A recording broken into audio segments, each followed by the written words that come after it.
Une usine de sucrerie tourne au mieux 4 mois par an. En dessous de 120 jours, même en dessous de 110 jours, l'équilibre financier est rompu. Ça, à 400 € la tonne de sucre sur le marché international. C'est tombé à 300. C'était à 500 en 2017 au moment de la fin des quotas. C'est tombé à 300. C'est-à-dire que les usines, aujourd'hui, en tournant à 120 jours, n'arrivent pas à gagner de l'argent avec 300 €. Donc l'approvisionnement en betterave est fondamental pour tourner 120 jours. On était à 480 000 hectares en 2019, on est tombé à 423 000 hectares. Et la micro-décision individuelle de l'agriculteur qui fait en moyenne 16 hectares, ce n'est pas une décision dramatique ou hystérique. C'est une décision rationnelle de se dire j'ai 80 hectares, je fais du lin, du chanvre, du colza, du blé, 16 hectares de betterave. La betterave est tombée à 23 €, elle était à 30. J'ai 20%, 50% de risque sur mes rendements, juste j'arrête.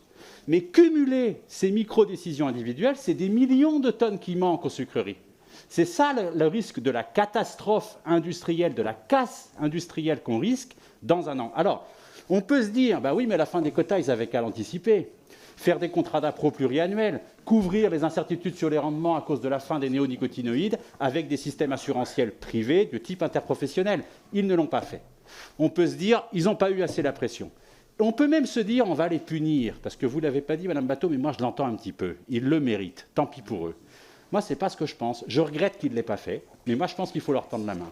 Parce que la pression, ils l'ont, elle est maximum. La situation, elle est catastrophique sur le plan industriel.